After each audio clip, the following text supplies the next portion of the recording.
Hi friends, Umananda ಚಾನಲ್ಗೆ ಸ್ವಾಗತ. Friends, ಇದು ಏನು ಅಂದ್ಕೊಂಡ್ರಾ? ಇದು ಪೇಡೆ ಅಲ್ಲ, ಹಲ್ವಾ ಅಲ್ಲ. ಇದು ಅಕ್ಕಿ ಮತ್ತು ಕಬ್ಬಿನಾಲಿಂದ ಮಾಡಿರುವಂಥ ಮಣ್ಣಿ ಅಂತೇವೆ. ಇದು ಹಲ್ವದ ಪೀಸ್ ಟೈಪೇ ಇರುತ್ತೆ. ಕೊಬ್ಬರಿ ಮಿಠಾಯಿ ಹಾಗೆ ದಪ್ಪ ದಪ್ಪ ಇರುತ್ತೆ. ನೀವು ತೆಳುವನ್ನು ಮಾಡ್ಕೋಬೋದು. ಇದನ್ನು ಮಾಡೋದು ಹೇಗೆ ಅಂತ ನಾನು ನಿಮಗೆ ತೋರಿಸ್ತೀನಿ. ನಾನಿಲ್ಲಿ ರೇಷನ್ ಅಕ್ಕಿನ ತೊಗೊಂಡಿದ್ದೀನಿ. ರೇಷನ್ ಅಕ್ಕಿನ 2 ಲೋಟ ಒಂದು 2-3 ತಾಸು ನೆನೆಸಿಡಬೇಕು. ನಾನಿಲ್ಲಿ 2 ಲೋಟದ್ದು ಅಕ್ಕಿದು ಮಾಡಿ ತೋರಿಸ್ತಾ ಇದ್ದೀನಿ. 2 ಲೋಟವನ್ನು ಮಿಕ್ಸಿ ಜಾರಿಗೆ ಹಾಕಿ, 2 ಲೋಟ ಅಕ್ಕಿನ ಮಿಕ್ಸಿ ಜಾರಿಗೆ ಹಾಕಿ, ಆಮೇಲೆ ಅದಕ್ಕೆ ಸ್ವಲ್ಪ ಕಬ್ಬಿನ ಹಾಲು ಹಾಕಿ ರುಬ್ಬಬೇಕು. ನಿಮಗೆ ರುಬ್ಲಿಕ್ಕೆ ಎಷ್ಟು ಬೇಕೋ ಅಷ್ಟೇ ಕಬ್ಬಿನ ಹಾಲು ಹಾಕ್ಕೊಳ್ರಿ, ಜಾಸ್ತಿ ಹಾಕ್ಲಿಕ್ಕೆ ಹೋಗಬೇಡ್ರಿ. ಅಷ್ಟು ಹಾಕ್ಕೊಂಡು ನೈಸ್ ಗಂಧದ ಹಾಗೆ ಆಗಬೇಕು, ಅಷ್ಟು ನುಣ್ಣಗೆ ರುಬ್ಬಬೇಕು. ಅದಕ್ಕೆ 4 ಏಲಕ್ಕಿಯನ್ನು ಬಿಡಿಸಿ ಹಾಕಿಕೊಂಡಿದ್ದೇನೆ. ಅದನ್ನು ರುಬ್ಬಬೇಕು. ಮತ್ತು ನೈಸ್ ಗಂಧದ ಹಾಗೆ ರುಬ್ಕೊಂಡು ತಂದಿದ್ದೀನಿ. ಈ ಕಡೆ ಏನು ಮಾಡಬೇಕು, ಒಂದು ಪ್ಲೇಟಿಗೆ ತುಪ್ಪ ಹಚ್ಚಿಟ್ಕೋಬೇಕು. ಆಮೇಲೆ ಒಂದು ಪಾತ್ರೆ ಒಳಗೆ ಕಬ್ಬಿನ ಹಾಲು ಹಾಕಿ, ಅಂದರೆ 2 ಲೋಟ ಅಕ್ಕಿಗೆ ಸಾಮಾನ್ಯ ಒಂದು 5-6 ಲೋಟ ಕಬ್ಬಿನ ಹಾಲು ಹಾಕಿದರೂ ನಡೀತದೆ. ನಿಮಗದು ಗೊತ್ತಾಗತ್ತೆ ಎಷ್ಟು ತೆಳು ಬೇಕು ಅಂಥೇಳಿ. ಒಂದು 5-6 ಲೋಟ ಕಬ್ಬಿನ ಹಾಲು ಹಾಕಿ, ಸಿಹಿ ಆಗಲಿಲ್ಲ ಅಂದರೆ ಸ್ವಲ್ಪ ಬೆಲ್ಲ ಹಾಕಿ ನಡೀತದೆ. ಕುದಿಸಿ ನಾವೇನು ರುಬ್ಕೊಂಡಿರ್ತೇವಲ್ಲ ಅಕ್ಕಿ ಹಿಟ್ಟನ್ನು, ಆ ಹಿಟ್ಟಿಗೂ ಮತ್ತೊಂದು ಸ್ವಲ್ಪ ಒಂದು ಚಿಟಿಕೆ ಉಪ್ಪನ್ನು ಹಾಕಿ, ನೀರು ಅಥವಾ ಕಬ್ಬಿನ ಹಾಲೇ ಹಾಕಬೇಕು, ನೀರು ಹಾಕಬಾರ್ದು. ಕಬ್ಬಿನ ಹಾಲು ಹಾಕಿ ಅದನ್ನು ಸ್ವಲ್ಪ ಅಳಕು ಮಾಡ್ಕೋಬೇಕು, ಅಂದರೆ ತೆಳ್ಳ ಮಾಡ್ಕೋಬೇಕು.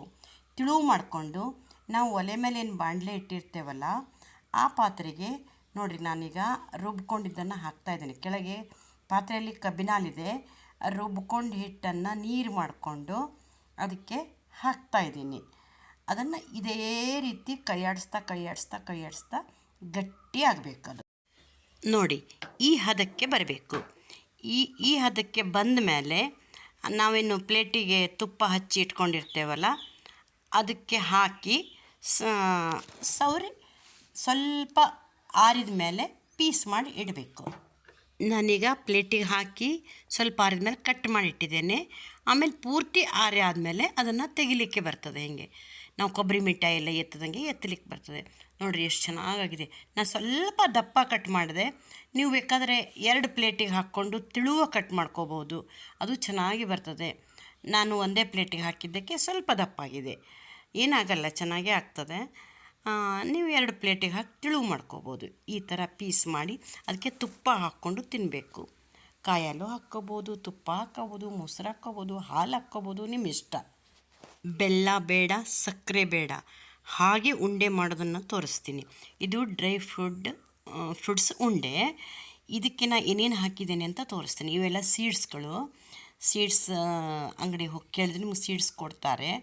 ಆ ಸೀಡ್ಸನ್ನು ತಂದು ಒಂದು ಎಷ್ಟು ಇದು ಖರ್ಜೂರ, ದ್ರಾಕ್ಷಿ ಮತ್ತು ಖರ್ಜೂರ, ಆಮೇಲೆ ಶೇಂಗಾ ಎಲ್ಲ ಇಟ್ಕೊಂಡಿದ್ದೀನಿ. ಎಳ್ಳು ಎಲ್ಲವೊಂದು ಒಂದೇ ಪ್ರಮಾಣದಲ್ಲಿ ಹಾಕ್ತಾಯಿದ್ದೀನಿ. 1 ಲೋಟ ಸೀಡ್ಸ್ಗಳು, 1 ಲೋಟ ಎಲ್ಲ 1 ಲೋಟ ಹಾಕಿ ಮಿಕ್ಸಿ ಒಳಗೆ ಅದನ್ನು ಸ್ವಲ್ಪ ರುಬ್ಕೋಬೇಕು. ಈ ಥರ ಪುಡಿ ಮಾಡ್ಕೋಬೇಕು. ಪೌಡ್ರ್ ಮಾಡಿ ಆದಮೇಲೆ ಇಲ್ಲಿ ಸ್ವಲ್ಪ ಬಾದಾಮಿ, ಗೋಡಂಬಿ ಹಾಕ್ಕೋಬೋದು. ಆಮೇಲೆ ಒಣ ಕೊಬ್ಬರಿ ಹಾಕಬೇಕು. ಆಮೇಲೆ ಎಲ್ಲ ಪೌಡ್ರ್ ಮಾಡಿ ಲಾಸ್ಟ್ ಏನು ಮಾಡಬೇಕು, ಸೀಡ್ಸ್ ಇರುವಂಥ ಖರ್ಜೂರ ತರಬೇಕು. ಆ ಸೀಡ್ಸನ್ನು ತೆಗೆದು, ಬೀಜ ತೆಗೆದು ಅದು ಸ್ವಲ್ಪ ಪೀಸ್ ಮಾಡಿ ಅದ್ರ ಜೋಡಿ ಹಾಕಿಬಿಡಬೇಕು. ಯಾವುದಕ್ಕೆ, ಮಿಕ್ಸಿಗೆ. ಸರಿಯಾಗಿ ತಿಳ್ಕೊಳ್ರಿ. ಫಸ್ಟು ಬೀಜನ್ನೆಲ್ಲ ಪುಡಿ ಮಾಡ್ಕೋಬೇಕು.